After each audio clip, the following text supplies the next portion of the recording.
हरिओम स्वामी जी। ओम नमो नारायण। अनिल ठाकुर डोंबिवली सुप्रभातम।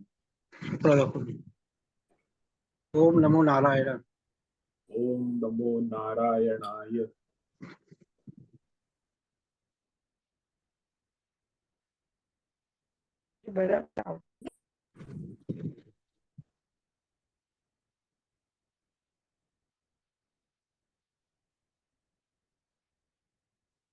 ओम नमो भगवते वासुदेवाय।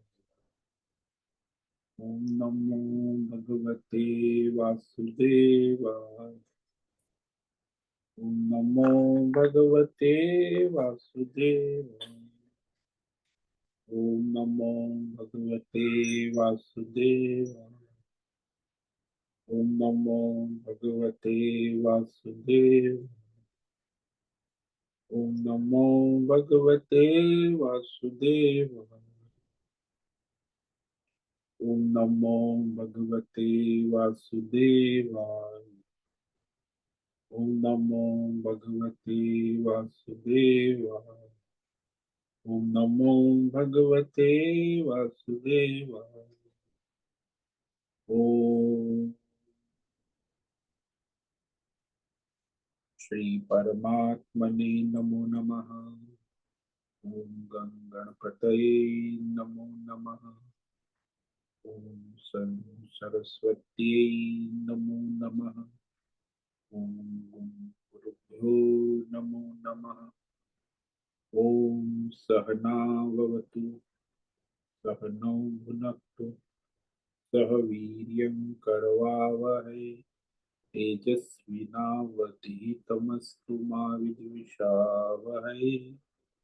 ओम शांति शांति शांति। सदाशिव समारंभां शंकराचार्य मध्यमाम् अस्मदाचार्य पर्यन्तां वंदे गुरु परंपराम्।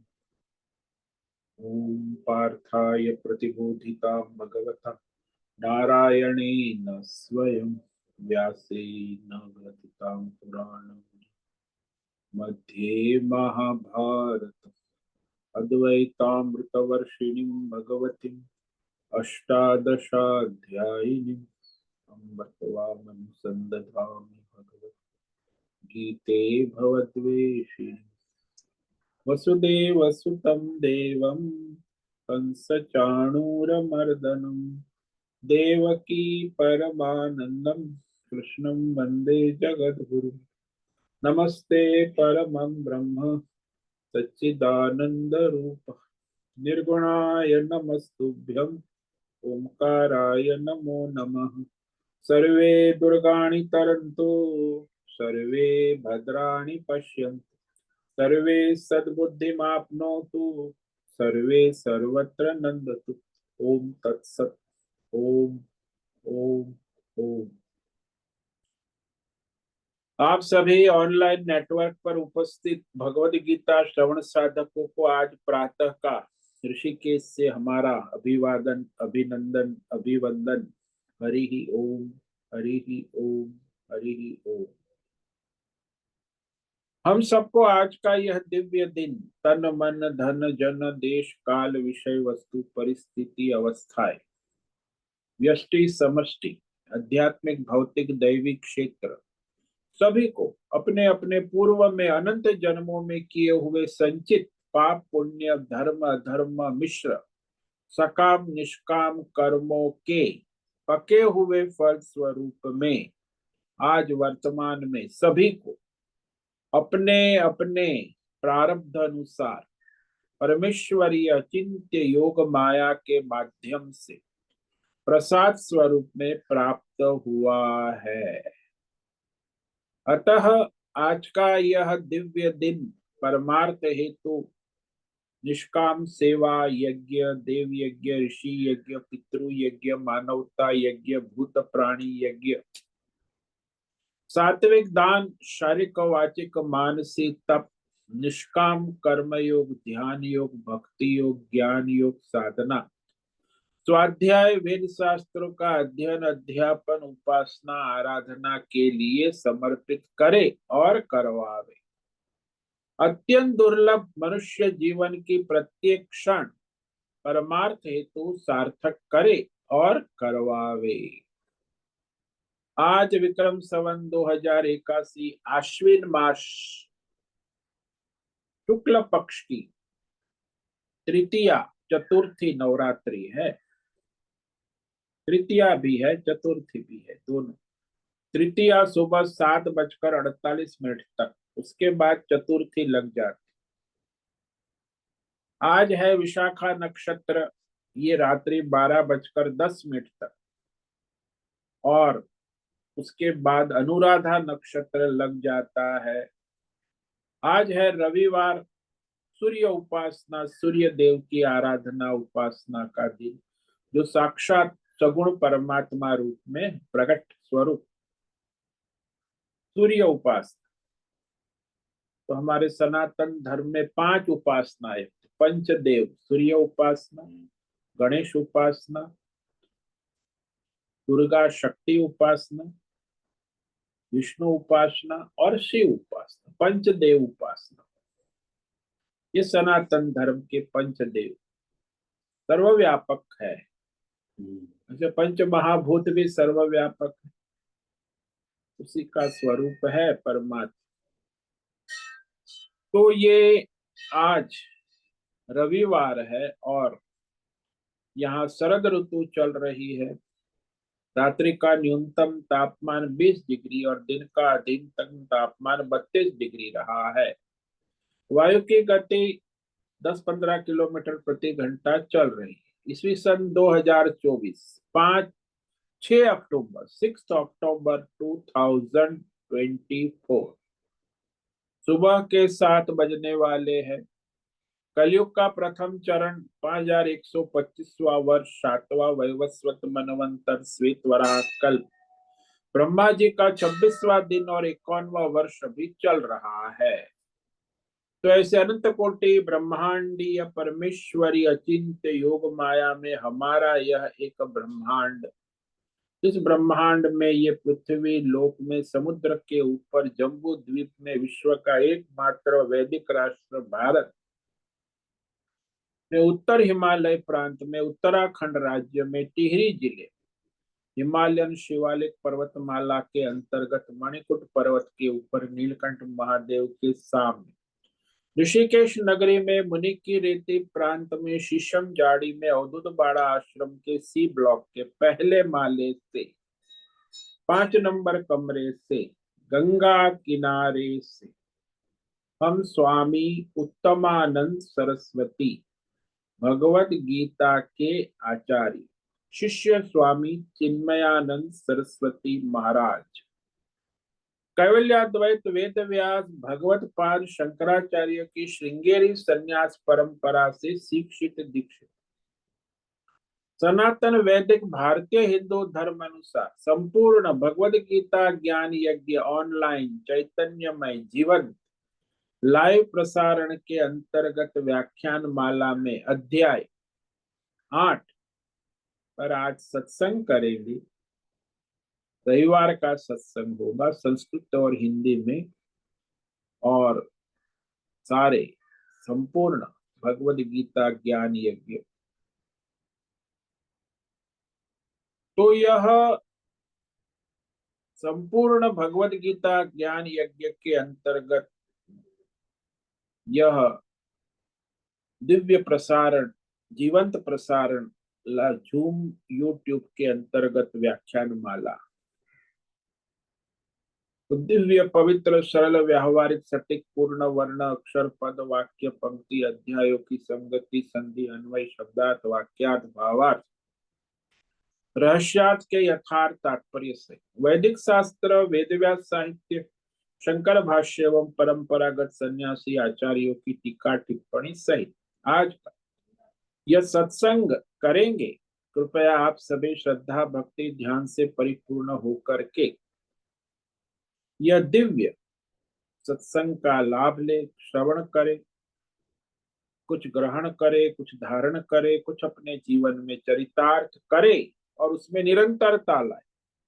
अपनी अपनी आध्यात्मिक भौतिक दैवी अशांति द्वंद्व मोह विक्षेपों से रहित होकर के अशास्त्रीय अधार्मिक अपरंपरागत भ्रम भ्रांतियों से रहित होकर के अपने अपने शरीर इंद्रिय प्राण मन वचन कर्म और बुद्धि से एकाग्र एक रूप होकर के शुद्ध सात्विक सूक्ष्म वेद शास्त्र एवं आचार्य परंपरा अनुसार विवेक बुद्धि करे।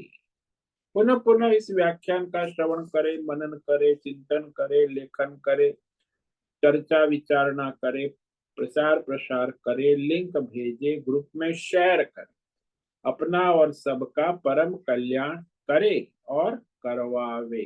ओम तत्सत। ओम ओम ओम। तो हमने इस सप्ताह में अक्षर ब्रह्म योग अध्याय 8 भगवद गीता के अंतर्गत विचार प्रारंभ किया है, विवेक विचार। तो इसमें 1 से 7 श्लोक तक परमात्मा के तत्व के विषय में अर्जुन के प्रश्नों का उत्तर देते हैं और उसके बाद जो मनुष्य की मृत्यु के बाद गति और भक्ति का निरूपण करते हैं। तो 23 से 28वें श्लोक तक 2 गति है, शुक्ल और कृष्ण।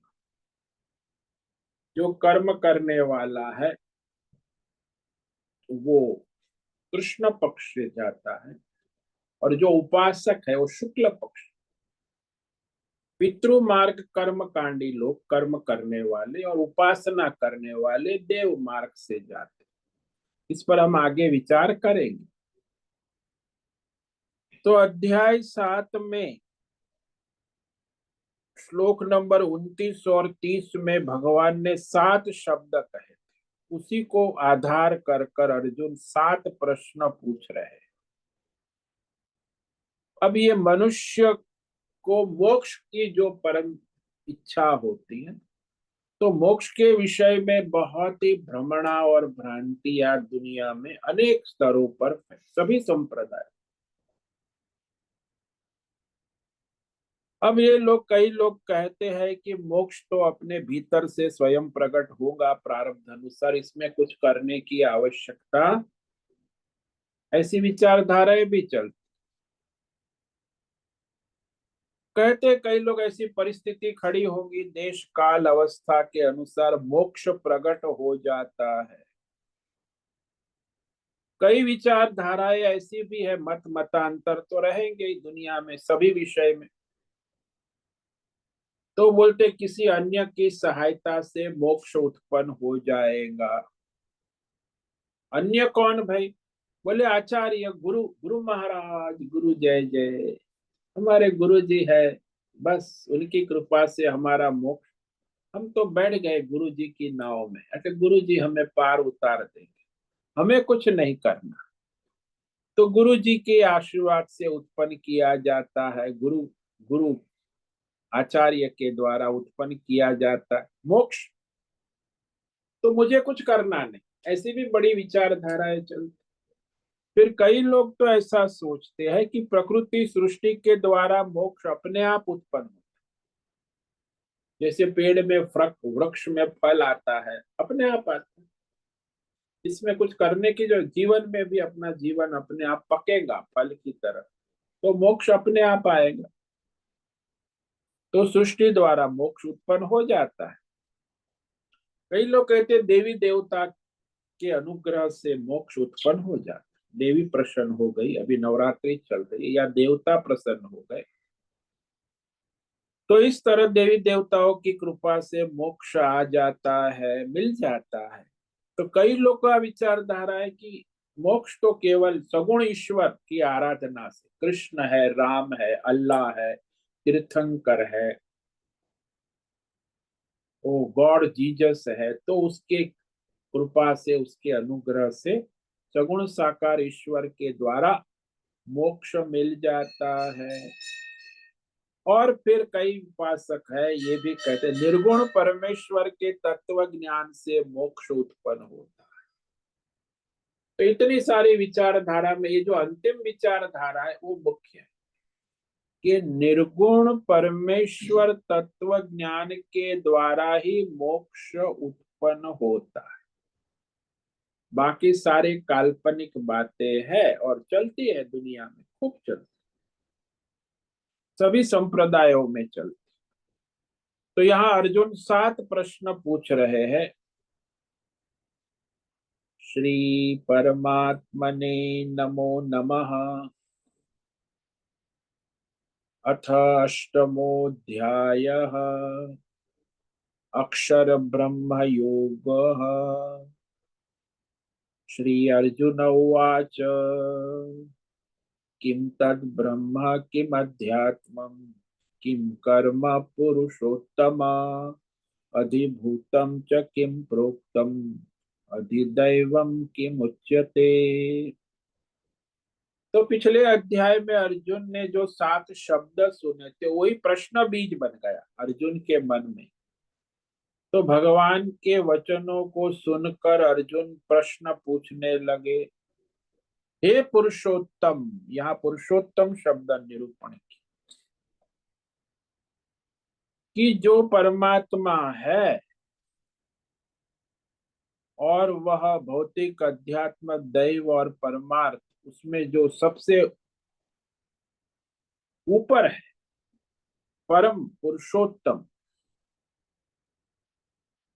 वह जो प्रश्न पूछ रहे हैं पहला अर्जुन भगवान से, साक्षात श्री कृष्ण स्वयं पुरुषोत्तम है ना, जो धर्म अर्थ काम मोक्ष सभी पुरुषार्थ नित्य सिद्ध जिसमें है, अर्थ सिद्ध है, काम सिद्ध है, मोक्ष सिद्ध है, धर्म सिद्ध है, ज्ञान सारे सब सिद्ध है। तो ऐसे पुरुषोत्तम भगवान आप मेरे प्रश्न का उत्तर दीजिए। तत् ब्रह्म किम, वह ब्रह्म क्या है, सगुण है कि निर्गुण है।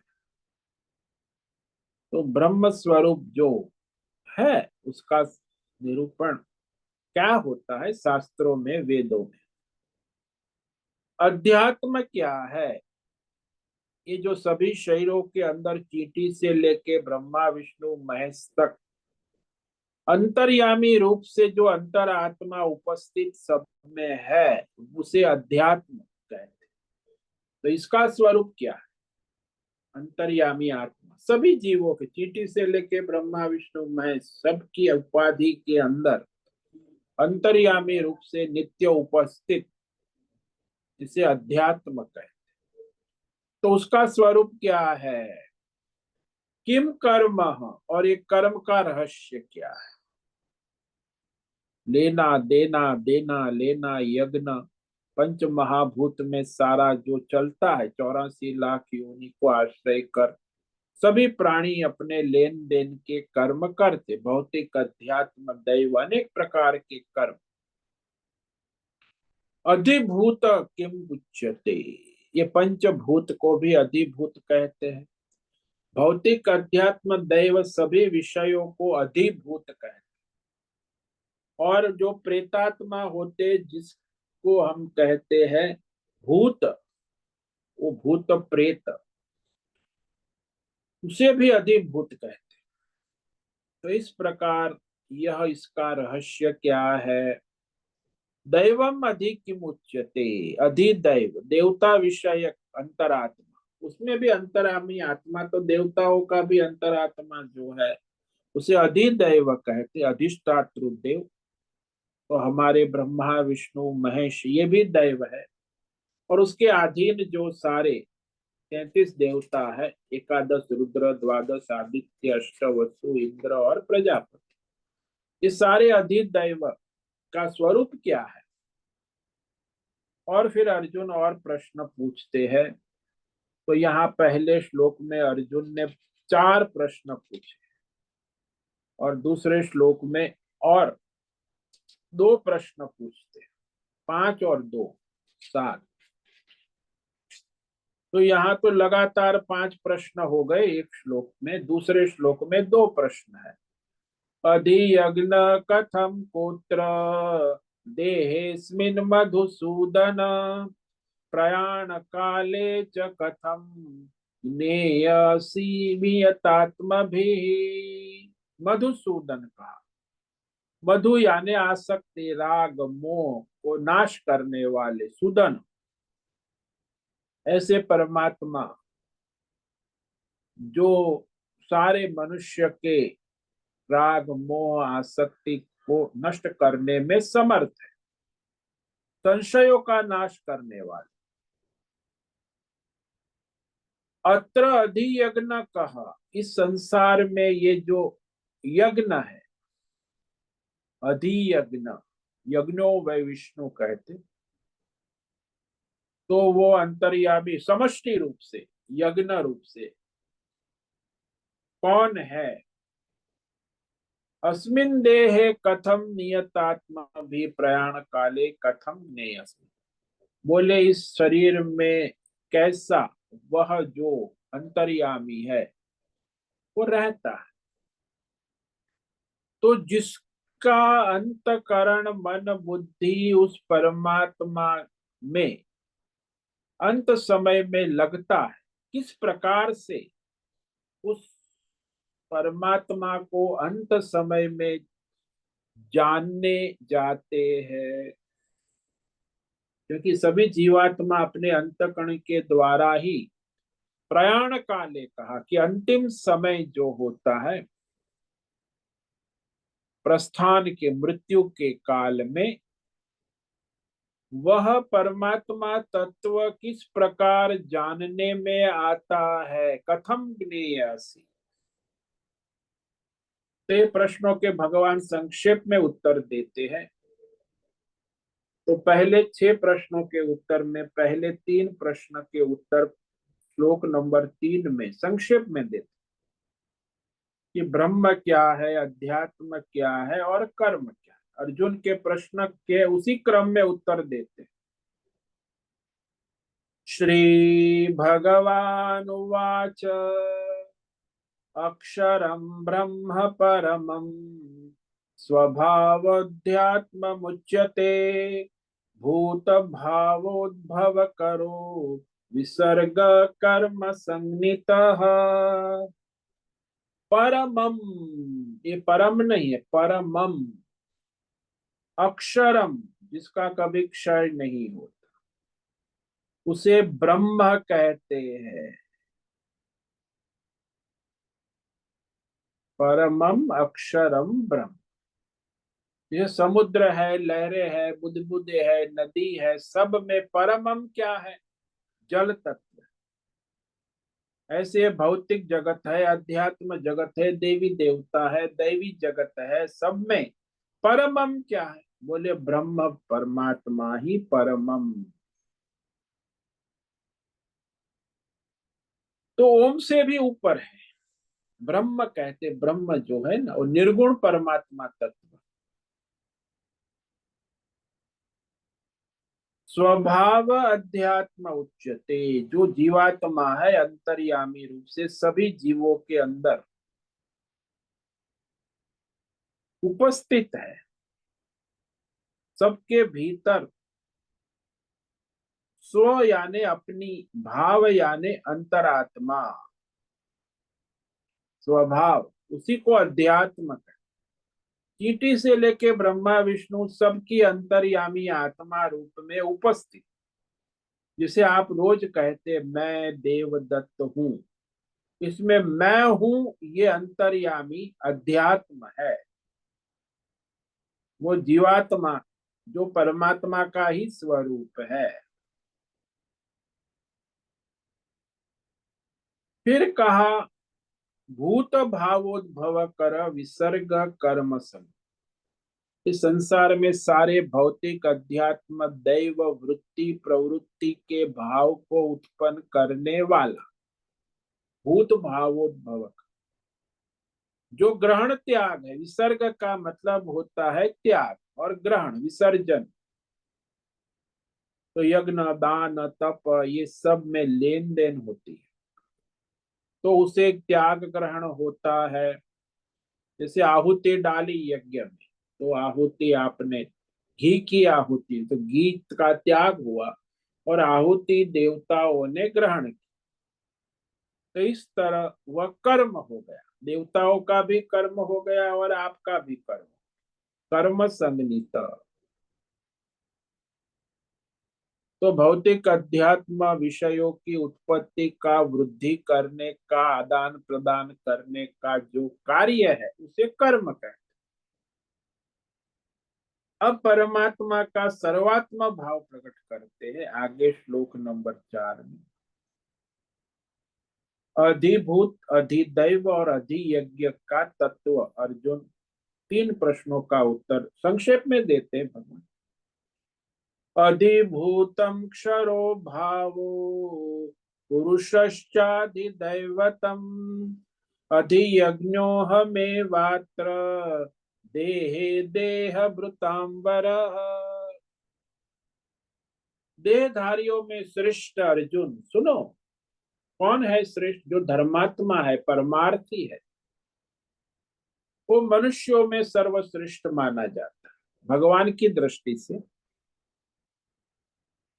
तो भगवान यहाँ चौथे प्रश्न का उत्तर देते हैं कि क्षर भाव अधिभूत किम पूछा था ना, तो उसका उत्तर दे, जो उत्पत्ति विस्थिति लय पुनः उत्पत्ति स्थिति कर्म धर्म वाले विषय पदार्थ है, भौतिक अध्यात्म दैव, उसी विषय पदार्थ को अधिभूत कहते हैं।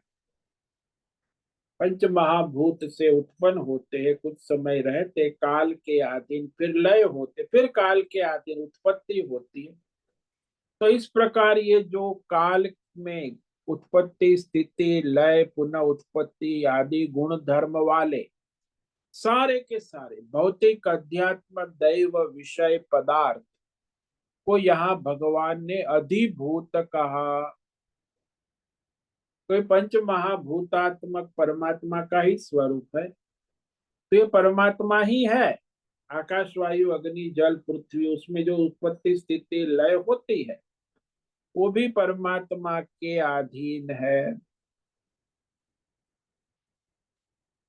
पुरुष अधिदैवतम, जो पुरुष है, सूर्य में जो अंतर्यामी रूप से हिरण्य गर्भ जिसको कहे, हिरण्यमय पुरुष, ईश्वरीय शक्ति, दिव्य शक्ति जिसे हम कहते हैं, कि जिसके द्वारा सारी शक्तियां कार्य करती। जैसे आपके कमरे में बिजली का करंट आता है तो फिर आपके कमरे में सारे पंखे ट्यूबलाइट बल्ब गीजर मोबाइल सब अपना अपना काम करने लगते। ऐसे वो दैवी शक्ति जो है परमात्मा की, वह सूर्य में उपस्थित हिरण्यमय पुरुष, ईश्वरीय शक्ति, वो सभी देवताओं को प्रकाशित करती है। तो इसे कहते हैं पुरुष, और उसको अधिदैव कहा। और अत्र देह, इस मनुष्य के स्थूल सूक्ष्म शरीर में जो वासुदेव अंतर्यामी अहम इस रूप में वह उपस्थित है, वह अधियज्ञ है। अहम एव अधियज्ञ अस्मिन देहे, जो आप मैं कहते हो ना, मैं, यही उत्तम पुरुष, यही यज्ञ है अंतर्यामी रूप से। तो वही सारा सब संचालन सभी जीवों का करता है। करने वाला, कराने वाला, लेने वाला, देने वाला यज्ञ रूप है। तो भगवान ने कहा ना, पहले भी कहा था, अन्नाद भवन्ति भूतानि पर्जन्यात् अन्न संभव यज्ञात् भवति पर्जन्य यज्ञ कर्म कर्म ब्रह्मोद्भव ब्रह्माक्षर समुद्भव तस्मात् सर्वगतम ब्रह्म यज्ञे प्रतिष्ठितम। तो ये यज्ञ हो गया। अन्न से प्राणी उत्पन्न होते हैं, अन्न जो वर्षा से उत्पन्न होती है, वर्षा यज्ञ से होती है, यज्ञ कर्म से होता है, कर्म वेदों से उत्पन्न होता है, और वेद परमात्मा से उत्पन्न। तो ये सारा यज्ञ हो, इसी को अधियज्ञ कहते हैं। अब अर्जुन का जो 7वां प्रश्न है उसका उत्तर भगवान देते हैं कि अंत काल में सर्वात्म स्वरूप में भगवत स्मरण का रहस्य क्या है। ये सर्वात्म जितने भी शब्द यहाँ का ना, अध्यात्म, अधि यज्ञ, अधि दैव, अधिभूत, ये सब परमात्मा का ही स्वरूप है। तो सर्वात्म स्वरूप में भगवत स्मरण का क्या परिणाम होता है अंत समय में, तो उस प्रश्न का उत्तर यहाँ अध्याय समाप्ति पर्यंत भगवान देंगे। अंत काले च मामेव स्मरन् मुक्त्वा कलेवरम य प्रयाति स मद्भावम याति नास्त्यत्र संशयः। जो मनुष्य अपने अंतिम काल यानी मृत्यु के काल में, अंतिम काल में वो सर्वात्मा परमात्मा का स्मरण करता हुआ स्थूल सूक्ष्म शरीर मुक्त होता है, त्याग देता है और जाता है, प्रयाति, मरता है मतलब शरीर छोड़ता है। तो मृत्यु के समय जो परमात्मा के सर्वात्म भाव का स्मरण करता हुआ जाता है, तो साक्षात सर्वात्मा परमेश्वर स्वरूप को ही प्राप्त होता है। तो यहाँ स्मरण का मतलब है चिंतन करना, याद करना। जैसे आप अभी देवी देवी देवी माता की नवरात्रि उपासना करते तो देवी को याद करते हैं, देवी का स्मरण करते हैं। अभी पितृपक्ष चला गया तो पितृओं का स्मरण करते, पितृ का चिंतन करते, पितृ को याद करते। ऐसे ही भगवान परमात्मा जो सर्वात्मा है, ऐसे सर्वात्मा परमात्मा तत्व का स्मरण करता हुआ जाता है तो मृत्यु को प्राप्त होता है। तो वह परमात्मा के ही साक्षात स्वरूप को प्राप्त हो जाता है, याति निर्गुण स्वरूप को प्राप्त। अत्र संशय न अस्ति, इस विषय में कुछ भी संशय की गुंजाइश नहीं है, संशय करने की आवश्यकता नहीं है। पूरी श्रद्धा भक्ति से इसे ग्रहण करे। भगवान ने कहा, फिर उसमें कहा संशय करने की, फिर भी लोग करते, बहुत सारे लोग भगवान ने कह दिया तो भी संशय करते, तर्क वितर्क करते, बहुत कुछ करते। तो भगवान ने कहा इसीलिए उसके आगे फिर और कोई कहने वाला है ही नहीं। तो इस प्रकार ये भगवान ने कहा। अब आगे जो श्लोक है इस पर हम कल विचार करें, जिसमें जो भगवान का स्मरण नहीं, जिस भौतिक अध्यात्म देव जिस जिस विषय का स्मरण चिंतन करते हुए देह का त्याग करता है, तो उसी सात्विक राजसी तामसी लोक और शरीर को प्राप्त होता है। जैसे मैंने कल कहा था ना कि वो गाठिया फाफड़ा खाकर फिर उसकी शाम को बेहोश होके गिर गया और मृत्यु हो गई, तो गाठिया फाफड़ा लोक में जाएगा और कहाँ जाएगा। तो माता जी जो थी उसको अंत में सब श्री कृष्ण शरण ममा उसके परिवार वाले बोला, लेकिन वो कहती आप लोग सब यहाँ क्यों खड़े हो, रसोई करो, जाओ, खाने का समय, रात को सबको भोजन कराना है, यहाँ क्या खड़े हो, सब लोग जाओ। और मर गई। तो वो उसकी भाई 60 साल रसोड़े में रसोई भोजन में ही जीवन को, तो अंतिम समय में वही स्मरण आता है, भगवान का स्मरण नहीं हुआ। सब कर रहे थे, करा रहे थे, फिर भी क्योंकि उसका जो स्मरण था अपने खान पान रसोई में ही उसने जीवन बिताया। तो अंते यामति सामति, जैसी गति हो, सात्विक राजसी तामसी या पारमार्थ, चार ही गति है। या सात्विक प्रकृति वाला सात्विक लोक में जाएगा, राजसी प्रकृति वाला राजसी, तामसी वृत्ति वाला तामसी, और परमार्थिक वृत्ति वाला परमार्थ। अंते या मति साध, क्योंकि सदा उस भाव में भावित रहा है ना जीवन भर, पिछले अनेक जन्मों से।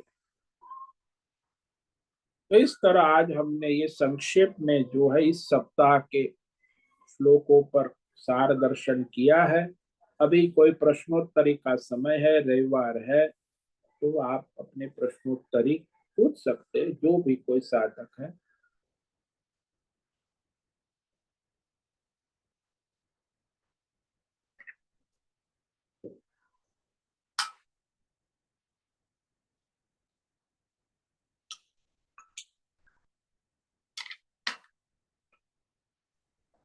ओम नमो नारायणाय स्वामी जी। हाँ बोलो मीरा। स्वामी जी, आपने अभी बताया कि जो वृक्ष है वो सीड से, अपना बीज से पैदा होता है, बड़ा होता है और फल देता है, और वो उसका लास्ट स्टेज है। इसमें वृक्ष को कुछ करना नहीं पड़ता। तो इसी हाँ, तरह से इंसान पैदा होता है, बड़ा होता है और मोक्ष मिलता है। ऐसा क्यों नहीं होता इसमें? ऐसा नहीं होता, क्योंकि वो कर्म वृत्ति उसकी क्या है, उस अनुसार गति होगी ना। सात्विक, राजसी, तामसी और मोक्ष के लिए बिना प्रयत्न किए कैसे होगा?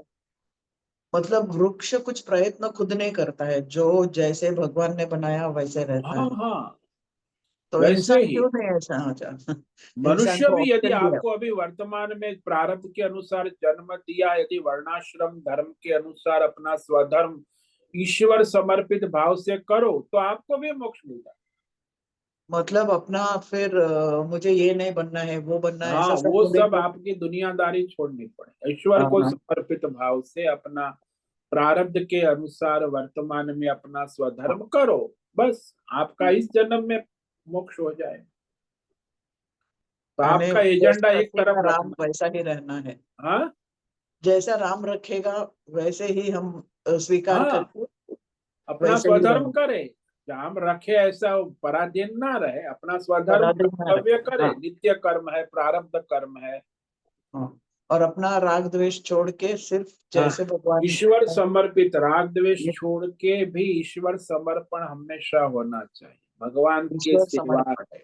हाँ, हाँ, ईश्वर मेरा समर्पण। तेरा भौतिक अध्यात्म दैव वृत्ति ना हो, केवल ईश्वर भगवतमय वृत्ति से अपना स्वधर्म करे, तो और नेचुरली उसका। ईश्वर समर्पित होके फिर मैं ही ईश्वर का स्वरूप हूँ, ये मतलब कब होता है स्वामी जी? मतलब तो पहले आप कर्म करोगे ईश्वर समझ, तो आपका अंतःकरण शुद्ध होगा, ओके। अंतःकरण शुद्ध होगा, बुद्धि शुद्ध होगी, भगवतमय होगी, तो फिर आपको तत्व ज्ञान होगा कि मैं ही ईश्वर। तो कर्म भगवतमय होगी योग, यानी ध्यान हम लोग योग, सिर्फ भक्ति योग होगा, तो भगवतमय फिर होने का मतलब स्वामी जी, शुद्ध भक्ति होने का भाव से मतलब मैं ये है कि भगवान को समर्पित हूँ, भगवान मेरे है, मैं भगवान का हूँ, तो भगवान का तत्व क्या है, उसकी जिज्ञासा उत्पन्न होती है ना भक्ति के बाद। अच्छा। हाँ हाँ। वो तत्व जिज्ञासा उत्पन्न होती है, तो फिर तत्व ज्ञान। और बुद्धि शुद्धि होती है, मतलब ये राग द्वेष धीरे धीरे हाँ, छूटते काम हैं। क्रोध लोभ मोह राग द्वेष मिटना, यही बुद्धि शुद्धि है। बुद्धि शुद्धि है, अच्छा। हाँ जी। और समर्पित होके करेंगे भगवान को, यानी खुद को समर्पित, दूसरों को समर्पित, ऐसा कुछ नहीं होता है। नहीं नहीं नहीं सिर्फ नहीं, ईश्वर भगवान, देवी देवता को भी समर्पित नहीं, केवल परमात्मा को समर्पित। यानी अपना जीवन में एक ही पर्सन है, वो है भगवान। हाँ, बस उसी को केंद्र में रखकर अपना सारा स्वधर्म उसी को समर्पित करे, प्रारब्ध अनुसार। हाँ, अच्छा। तो वो होते होते दुनिया छूटती जाएगी धीरे धीरे। अपने आप शुद्धिकरण भी होगा, और आपका सब भगवान के अनुग्रह से परमार्थ होता जाएगा। यानी दुनिया क्या सोचते हैं हमारे बारे में, उससे वो सब आपका कोई मतलब नहीं हम रहता। छोड़ने लगेंगे। हाँ, अच्छा। वो अपने आप छूट जाएगा। कौन प्यार करता है, कौन नहीं करता है, और कौन उससे आदर कोई सब, करता है, कौन नहीं हाँ, करता है, वो उससे सब। कोई मतलब नहीं रहता। अच्छा, प्रणाम तो स्वामी वैसा। जी। हाँ। हाँ प्रणाम स्वामी जी। ओम नमो नारायण। स्वामी हाँ जी, हिरण्यमय पुरुष के हिरण्यगर्भ का अर्थ क्या होता है? हिरण्यमय जो शब्द है। हाँ, तो मैं कहता हूँ, तो अभी मीरा का चल रहा है, मीरा को क्या पूछना है उसे पूछने दो ना, फिर आप पूछो ना। हाँ, सॉरी मैं। हाँ हाँ हाँ मीरा। हाँ, मतलब वो बुद्धि शुद्धि होती है ना, धीरे धीरे सिर्फ भगवान को केंद्रित करके हमें दुनिया ऐसा दूर दूर, मतलब हम लोग ये सोचते हैं ना, वो मुझसे, वो मेरा आदर नहीं करता है, वो मेरा नहीं सुनता है। नहीं, वो सब आप कोई मतलब नहीं रहता, उससे कोई आदर कर, कोई वंदो कोई निंदो कर, कैसे कह रहे हैं, हम तो भगवान के सेवक है बस। दुनियादारी और तो नहीं। और भगवान हमसे अपार प्रेम करते ही हैं। हाँ हाँ, प्रेम करते ही है, तो हम भी उनको समर्पित अपना कार्य करते। जैसे वो बालक है, शिशु हाँ। है, 6 महीने का, 1 साल का, हम्म। वो अपनी माँ को प्रेम करता है, माँ को समर्पित है, माँ भी उसको प्रेम करती है, उसकी देखभाल करती है। क्या फर्क है? और ऐसे होके हमको भगवान का सानिध्य भी महसूस होता है ना स्वामी जी। हाँ, अवश्य होने लगता है। जैसे हमारी भक्ति दृढ़ होती है, समर्पण होता है, तो सानिध्य अनुभव आने लगता है। और जैसे अनुभव आता है अपना भक्ति और दृढ़ हो हाँ, जाता है। दृढ़ होती जाती है। हाँ, ये बात। पक्की होती है और हम महसूस हाँ करते हैं कि वो है हमारे आजू हाँ, बाजू। वो सर्वत्र है, उसी की सत्ता है, वही है मुख्य सूत्रधार सभी के जीवन का। और हमारे अंदरूनी जो थॉट्स है वो भी वो समझते हैं, सुनते हैं। हाँ हाँ हाँ, सब जानते हैं। अंतकरण बाहर करण सारा, भौतिक अध्यात्म देव जीवन में सारा हमारा, वो सब जानते हैं। जैसे वो कलाकार है, पात्र की स्क्रिप्ट जानता है, पात्र नहीं हाँ जानता। हाँ हाँ हाँ सब। अच्छा, वो सानिध्य हम महसूस करेंगे तो फिर हमारा बुद्धि शुद्ध होगा कि ये दुनिया is not existent no no, actually. हाँ, विवेक होगा आपको कि अरे ये तो भगवान की माया है, ये तो है ही नहीं, केवल भगवान ही है। हाँ गहने नहीं है, केवल सुवर्ण तत्व की बुद्धि हो तो सुवर्ण के सिवा कुछ नहीं है। सुनार की दुकान में आप गए हो, वहां आभूषण है ही नहीं, हाँ हाँ।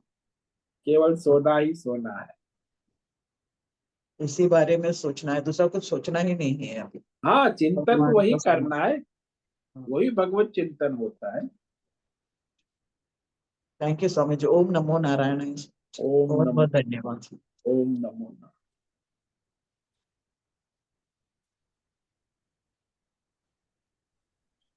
प्रणाम स्वामी जी। ओम नमो हाँ बोलो नारायण। मत, हाँ बोलो मत। स्वामी जी, हिरण्यमय पुरुष या हिरण्यगर्भ का अर्थ क्या होता है? यही जो सूर्य के अंदर अंत्यमय रूप से उपस्थित है, अभी आपके सामने सूर्योदय हो गया, वही हिरण्यमय पुरुष है, वही हिरण्यगर्भ है, वही सूर्य में अंतर्यामी रूप से सूर्य शक्ति के द्वारा सूर्य को भी प्रकाशित करता है और सूर्य रूप में भी प्रकाशित होता है। सूर्य का अंतर्यामी आत्मा हिरण्यगर्भ उसी को कहते हैं। जैसे आपके अंदर अंतर्यामी है, उसे अध्यात्म जीवात्मा कहते हैं। वो हिरण्यगर्भ है जो सूर्य के अंतर्यामी रूप से सूर्य को प्रकाशित करता है। अच्छा जी, जैसे प्रणाम। आप दृष्टांत ले लो कि भाई भारत सरकार कहाँ है, बोले भारत सरकार तो जहां भी भारत के कर्मचारी है, ऑफिस है, कार्यालय, वहां सब जगह भारत सरकार है। अब कार्यालय में आप जाओ तो आप उसके देवता है, वो प्यून है, कोई स्टाफ है, कोई सफाई कर्मचारी है, कोई ऑफिसर है, तो ये सारे जो है सामान्य अपने अपने देवता है सरकार के। लेकिन जो मुख्य देवता है, जो संपूर्ण शक्ति को धारण करता है, वो है भारत सरकार में प्रधानमंत्री। तो वो प्रधानमंत्री का पावर मुख्य पावर है, बाकी सब उसी के पावर से सबको पावर मिलता है। ऐसे ही हिरण्यगर्भ देवता ब्रह्मा जी मुख्य पावर है, उसी के बाद एकादश रुद्र द्वादश आदित्य अष्टवसु इंद्र प्रजापति पंचमा सबको अपनी अपनी सत्ता शक्ति मिलती है। अच्छा अच्छा, तो हिरण्यमय देवता मतलब ब्रह्मा जी, और ब्रह्मा हाँ, जी से भी ब्रह्मा जी ऊपर जो कहो, परमात्मा ब्रह्मा है। कहो, उसे हाँ सूत्रात्मा कहो, हाँ हाँ। समष्टि और कहो, समष्टि अंतर्यामी ईश्वर कहो, हिरण्यगर्भ और, कहो। और परमात्मा ब्रह्मा जी से भी ऊपर जो परमात्मा है वो अलग। वो ओमकार, उसी को ओमकार कहते, सगुण हाँ निर्गुण तत्व। अच्छा अच्छा। और ओके। ओमकार से और ऊपर है वो ब्रह्म है, निर्गुण, वो निर्गुण तत्व है ब्रह्म, अच्छा जो परमात्मा के भी ऊपर है। जी, हाँ स्वामी जी। स्वामी जी, भगवान जो नाम है, भगवान उसमें क्या होता है? नाम मतलब भगवान बोलते हैं उसमें व्याख्या। भगवान पौराणिक शब्द है, तो पुराणों में स्तुति में, स्मृति में भी भगवान शब्द का प्रयोग होता है। भगवान यानी परमात्मा, सोपाधिक। अच्छा। हाँ, ब्रह्म यानी निरुपाधिक, निर्गुण। जी प्रणाम। ओम नमो नारायण स्वामी। ओम नमो नारायण।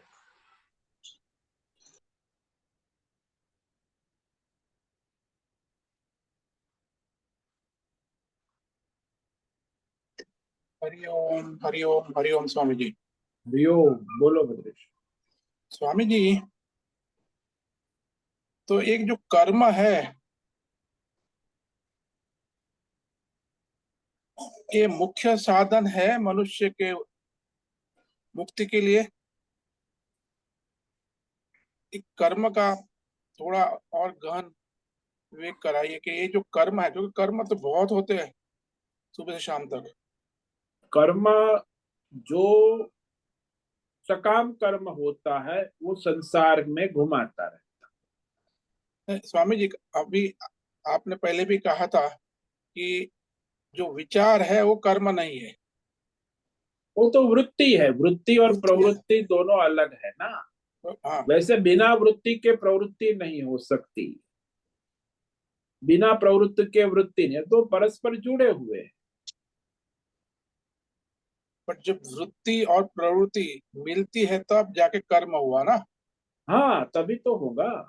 हाँ, तो खाली वृत्ति से तो कर्म नहीं हुआ ना। नहीं नहीं नहीं नहीं, वृत्ति प्रवृत्ति दोनों का तालमेल होगा तभी कर्म होगा। जैसे आप लड्डू लड्डू कहो तो लड्डू वृत्ति है, बोल रहे हो, शब्द है, वाणी है। और फिर लड्डू जब आप बनाओगे फिर उसे खाओगे तब वो लड्डू कर्म होगा, नहीं तो कहां से होगा।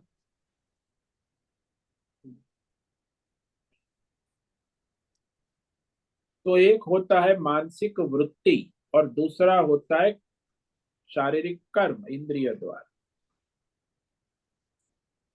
तो जब मोक्ष हो जाता है मनुष्य का, तो उसे कर्म तो रहते हैं ना, कि कर्म भी नहीं रहते। नहीं, मोक्ष हो गया, उसका प्रारब्ध है, शरीर के कर्म रहते, उसका कोई कर्म से प्रयोजन नहीं रहता, आभास मात्र। शरीर का प्रारब्ध है, संचित है, तो कुछ उसका शरीर का बचा हुआ प्रारब्ध है, उस अनुसार वो कर्म की प्रतीति है, कर्म है नहीं कोई। उसकी दृष्टि से तो है ही नहीं, दूसरों की दृष्टि से, अज्ञानी की दृष्टि। जैसे आप स्वप्न से उठ गए तो स्वप्न के कर्म का क्या हुआ?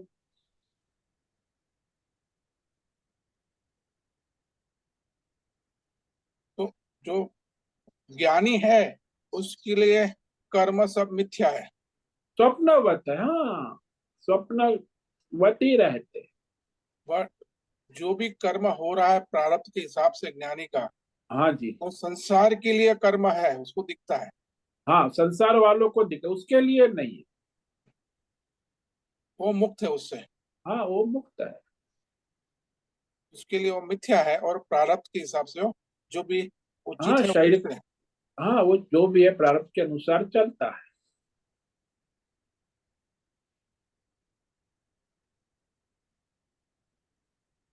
सो ये जो कर्म होता है जीव के द्वारा अज्ञान अवस्था में, वो तो बंधन का ही कारण हुआ ना पूरा। हाँ, वो तो अविद्या, कामना, कर्म और फल, ये बंधन है, वो बंधन का ही कारण है। और फिर पाप करो पुण्य करो, दोनों बंधन के कारण।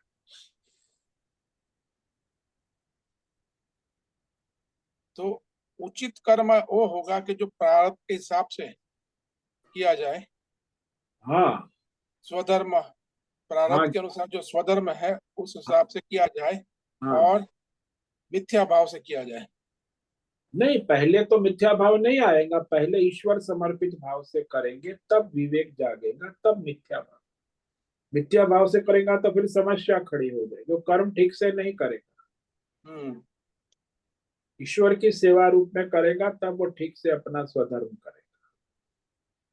मिथ्या भाव से तो कर्म करने का कोई प्रयोजन ही नहीं रहता है ना। हम्म मिथ्या में वो कर्म ही नहीं करेगा, हम्म। तो चुपचाप बैठेगा।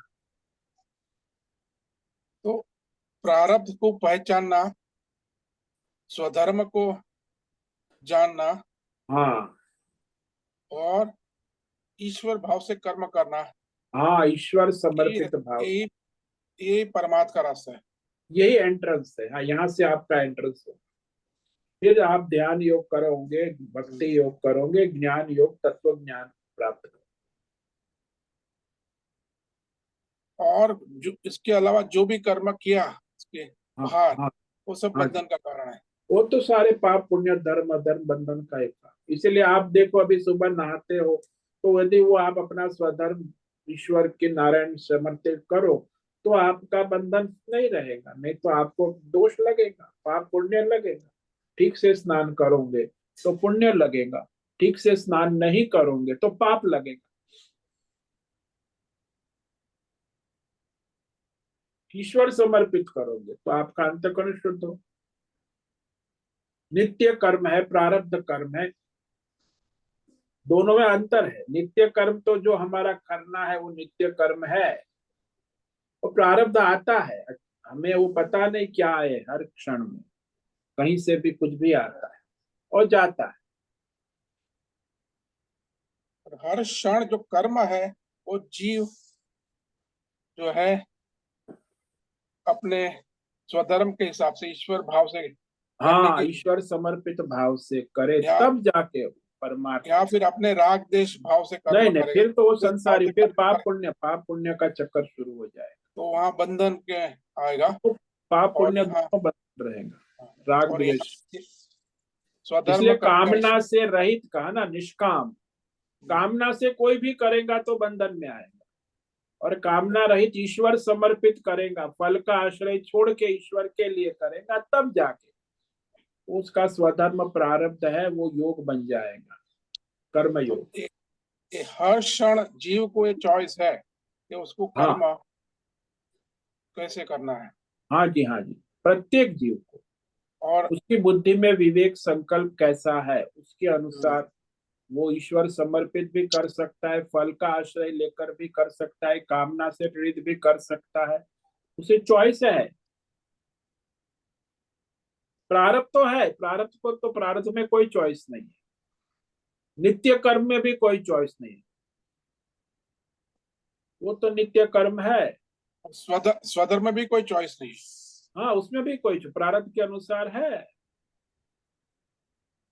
और कर्म जो है उसकी चॉइस है। हाँ, वो कैसे करे, सकाम करे, निष्काम करे,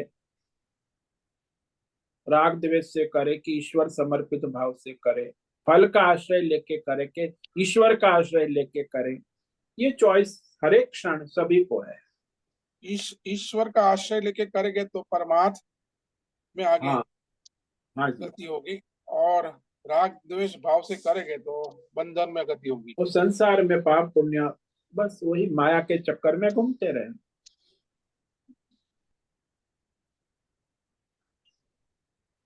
हर क्षण का जो कर्म हो रहा है हाँ, तो क्षण क्षण कर्म होगा ही, आप करो या ना करो, वो तो होना ही है। वो कर्म जो है उसमें कितना विवेक है वो हाँ, बुद्धि का विवेक कितना सूक्ष्म है, शुद्ध है, सात्विक है, तभी करोगे, नहीं तो नहीं हो पाएगा। तमोगुणी रजोगुणी मनुष्य विवेक नहीं कर पाए, वो तो ऐसे ही चलेगा।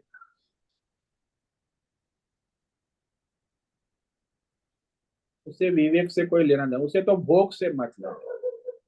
तमोगुणी रजोगुणी मनुष्य भोग प्रधान होते हैं, योग प्रधान तो सात्विक हो, सूक्ष्म हो, शुद्ध बुद्धि, तो वो जो है धर्मात्मा है, उसमें योग बुद्धि होती है। जो धर्म अधर्म की खिचड़ी पकाते हैं, रजोगुणी है, उसमें वो संभावना ही नहीं। और तमोगुणी है, अधर्म में डूबे, उनके में कोई संभावना, विवेक की कोई संभावना ही नहीं। वो तो जड़ बुद्धि कहेगी, जड़ता में ही जीते हैं और मरते।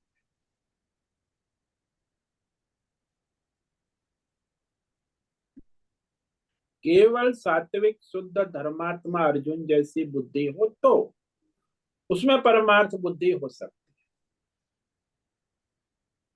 बाकी रजोगुणी तमोगुणी संभव नहीं है।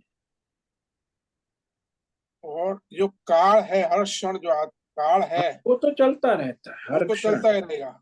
हाँ, वो तो प्रारब्ध भी आएगा हर क्षण, जन्म से मरण तक। स्वधर्म भी आप करो ना करो, वो तो आएगा और जाएगा, हिसाब लेगा।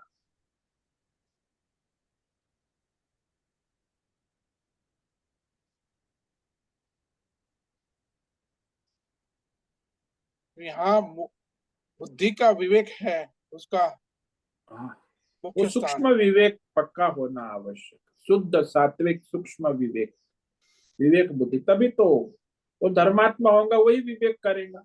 बाकी कौन विवेक है? तो भोगी है, रजोगुणी है, तमोगुणी है, उसे विवेक से क्या? उसे तो भोग चाहिए, वो तो कोई विवेक नहीं करेगा, भोग का ही विवेक करेगा। तो बंधन पशु में क्या है। विवेक करेगा? पशु को क्या, बंदर को क्या विवेक करेगा? वो तो भोग चाहिए बस, बंदर कोई विवेक नहीं करेगा। ऐसे ही जो मनुष्य रजोगुणी तमोगुणी भोग प्रधान है, बंदर जैसे ही है, चाहे उनका कोई भी विवेक भोग में ही जाएगा, योग में नहीं लगेगा। ईश्वर आएगा नहीं, ईश्वर भी भोग के लिए आएगा, ये ईश्वर मुझे ये भोग दो, उसे ईश्वर से कोई मतलब नहीं।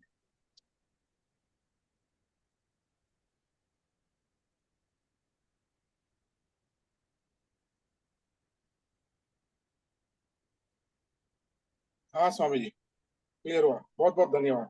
ओम नमो नारायणाय। ओम नमो नारायण।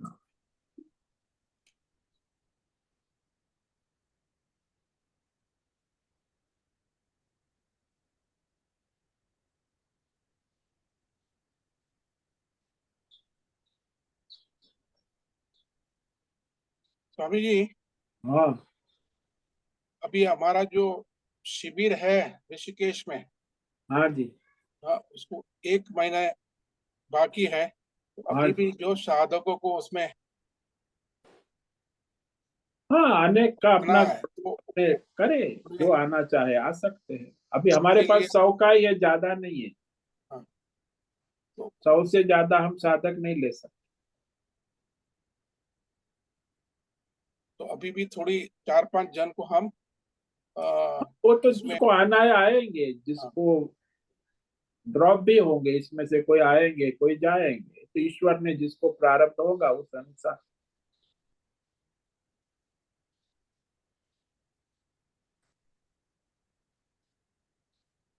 तो वैसे तो शिविर फुल है, इसमें कोई चंचित नए आएंगे तो 2-5 लोग आ जाए, ठीक है, हमें ज्यादा लोग चाहिए भी नहीं, 100 से ऊपर एक भी नहीं चाहिए, 100 तक ही हमारी सीमा है।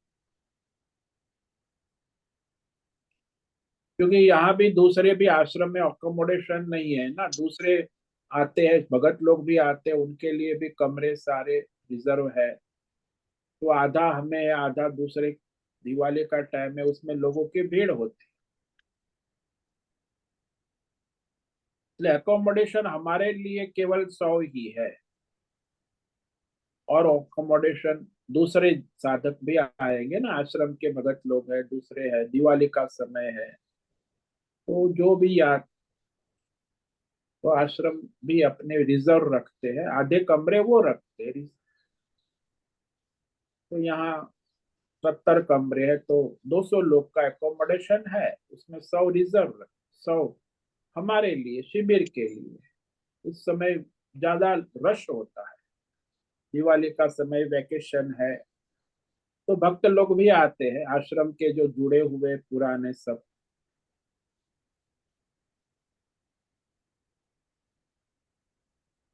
हाँ स्वामी जी, बहुत बहुत धन्यवाद। ओम नमो नारायणाय। ओम नमो नारायण। ठीक है, सभी को नवरात्रि की हार्दिक बधाई, और अपना परमार्थ करें, और अपने परमात्मा को समर्पित होकर प्रारब्ध अनुसार अपना स्वधर्म करें। ओम नमो नारायण, सबको ओम नमो नारायण। ओम ओम नमो नमो नारायण नारायण स्वामी जी। ओम नारायणाय। नमो नारायण। ओम नमो नारायण। ओम ओम नमो नमो नारायण स्वामी जी। नारायण। ओम नमो नारायण स्वामी जी। ओम नारायण, नमो नारायणाय स्वामी जी। सबको ओम नमो नारायण। मुझसे निवेदन है, आज का सत्संग पूर्ण करें। ओम नमो नारायणाय। आज का ये दिव्य सत्संग हम यही पूर्ण करते हैं।